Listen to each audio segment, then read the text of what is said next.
zangu wapendwa katika Kristo,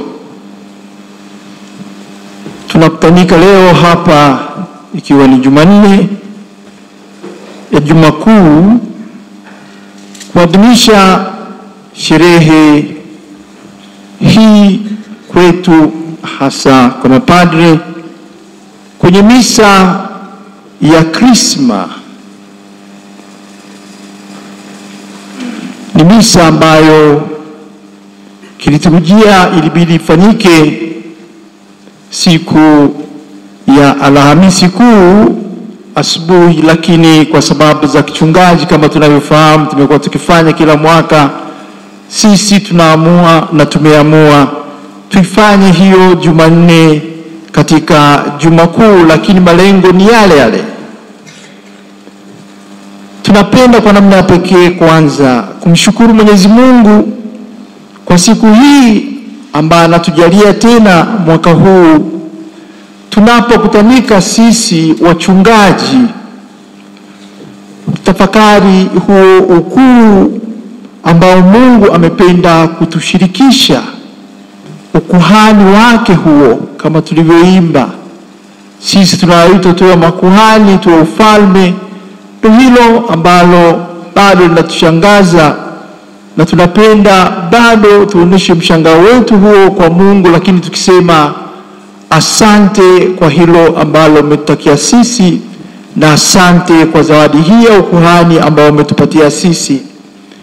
Lakini wakati huo huo tunakuja kuomba neema zake ili ziendelee kuwa nasi na tuweze kweli kuwa mashahidi kama anavyotaka yeye, tukifuata nyayo za kuhani wetu mkuu, Bwana wetu Yesu Kristo. Na tutamfuata yeye huyo ambaye ndiye mwalimu wetu, kuhani mkuu, tukiyafanya haya ambayo alitabiriwa kwanza na nabii huyo Isaya, kama tulivyosikia katika somo la kwanza, hiyo sura ya 61 aya ya kwanza na kuendelea. Na baadaye Bwana wetu Yesu Kristo akaja kuyarudia yale yale kutoka katika chuo hicho alichopewa akisome huko nyumbani kwake Nazareti.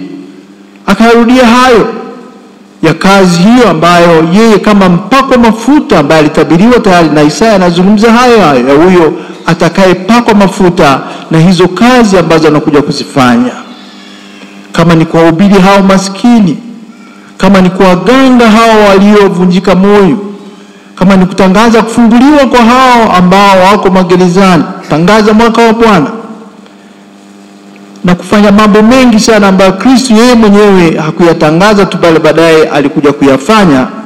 Ndo hayo ambayo tunamuomba Mwenyezi Mungu sisi leo kama wachungaji atupatie hiyo neema ya pekee na endelee kuwa nasi ili tuweze kuzifanya hizo kazi za ukombozi ambazo anataka tuzifanye sisi kama vyombo vyake, kama hao wengine waliopakwa mafuta, kwa mfano wa huyo mwanae Masia na aliye mchungaji mkuu. Tunamshukuru leo kwa namna ya pekee, kwani kati yetu vile vile amependa kwamba hawa wanaokuwa mapadri tena apate mchungaji mwingine mkuu ambaye atamweka katika ukamilifu wa padri katika nafsi ya huyo askofu mteule msaidizi Josephat Bududu, ambaye napenda tumshangilie Mwenyezi Mungu pamoja na huyu kwa hiyo zawadi aliyotujalia.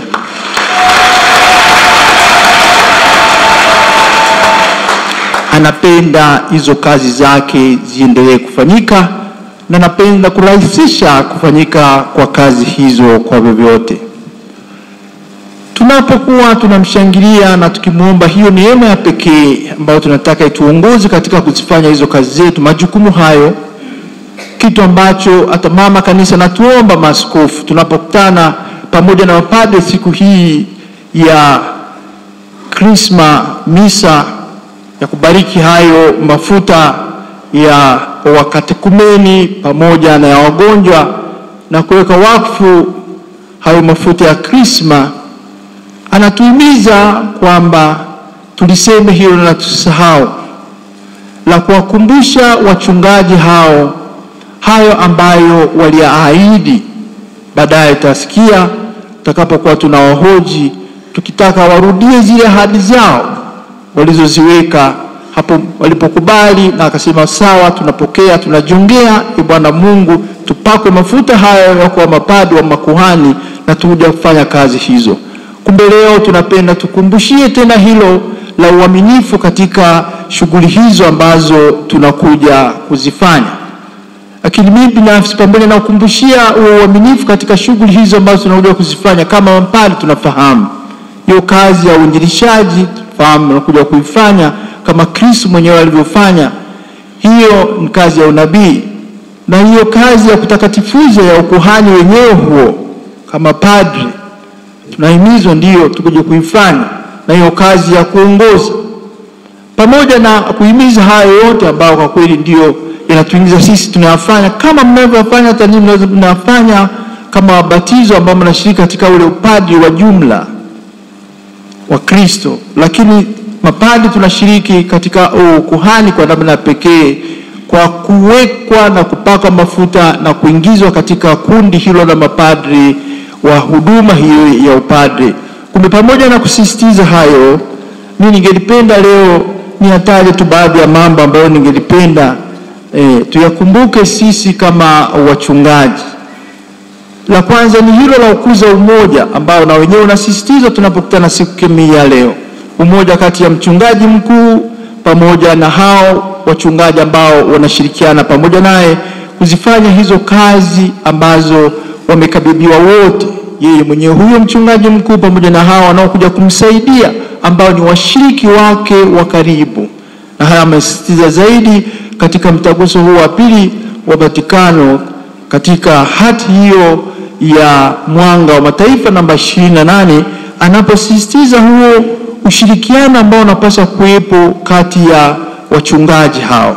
Nipende tena leo tuseme tukuze hilo ambalo tunataka tulifanye, na sio kwetu sisi tu wachungaji, pamoja na nyinyi ambao vile vile tunashirikiana katika kazi zitakazokuwa tunaziongoza sisi katika kazi huduma hizo ambazo tunazifanya kama padri.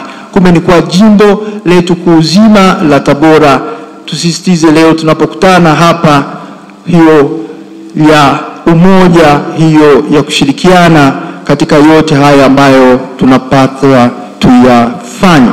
Kumbe tusaidiane na tuyaweke yote kwa pamoja, tukishirikiana katika yote ambayo tunayapanga kwa pamoja na yote ambayo tunataka tuyatekeleze kwa pamoja, ili mradi tu utume ambao tumekabidhiwa na Mungu wetu tuendelee kufanya vizuri na uzae matunda. Na baada ya waseme kweli kama alivyosema kwenye maandiko tuliyosikia, kweli hilo ni taifa, hao ni watu ambao wamebarikiwa na Bwana, ni yeye mwenyewe ataka kuwa anatuongoza. Pamoja na kuyafanya hayo, pamoja na kuyafanya kwa pamoja, pamoja na kunia hayo ya pamoja, tutakutana vile vile na changamoto ambazo mwaka huu nimefurahi nilipokuwa nasoma tunafanya tafakari wakati mwingine tukiwa pamoja hata hapa katika kanisa letu hili kuu, sasa siku hizo za Ijumaa, yale ambayo maaskofu wametuandikia katika kipindi hiki cha Kwaresma. Bado tuko katika Kwaresma, zile changamoto ambazo zipo ambazo inabidi tusifanyie kazi. Mimi nifurahi kwani nimegundua kwamba ni mengine ambayo sisi wenyewe tulishayaona kama changamoto katika kanisa letu la jimbo kuu la Tabora, na tumeshaanza kujiwekea mikakati, tunafikiri tufanye nini ili tuweze kuondokana na haya ambayo kwa kweli yanakuwa ni kama vizuizi ambavyo vikibaki kama bilivyo, basi hiyo kazi yetu ya uinjilishaji haitaenda vizuri. Moja ni hilo ambalo tulishaliona la uinjilishaji wa kina, tukizitazama alama za nyakati. Kumbe wachungaji leo tunapokumbushana juhudi zetu hizo ambazo inabidi tuzifanye pamoja na nyinyi waamini wote kwa ujumla, tuone na tuendelee kusali kwa Mwenyezi Mungu ili hizo changamoto ambazo zimetajwa hata katika hicho kitabu cha kusimama imara katika imani, hilo la watu kwa mfano kuondoka katika makanisa, hilo la watu kukosa tena hiyo nguvu ya kuamini, tulione kabisa kwamba ni changamoto ambayo inabidi tukiongozwa na wao wachungaji wakituelekeza na wakituimarisha na wakituhimiza pamoja na nguvu hiyo ya sakramenti, lakini sisi wenyewe wote tujue kwamba iko kazi ya kuona namna gani tutarudi tena katika uimara wa kusimama katika imani yetu, na tuyafanye hayo tukitafuta kwa vyote hayo ambayo tunafikiri tukiyafanya kwa vyote imani yetu hiyo itaimarika, tukijikita zaidi katika kuongozwa na hilo neno la Mungu ambalo limetajwa vile vile huko kama mojawapo ya njia ya kutusaidia tunapotaka turudi tusimame imara katika imani. Neno la Mungu na sio neno letu. Kwanza sisi wachungaji, alafu baadaye nyinyi ambao mtakuja kuelekeza vile vile, hata nyinyi nyumbani mtaelekeza watoto, nyinyi kwa nyinyi vijana, hata kwenye seminari mtaongea.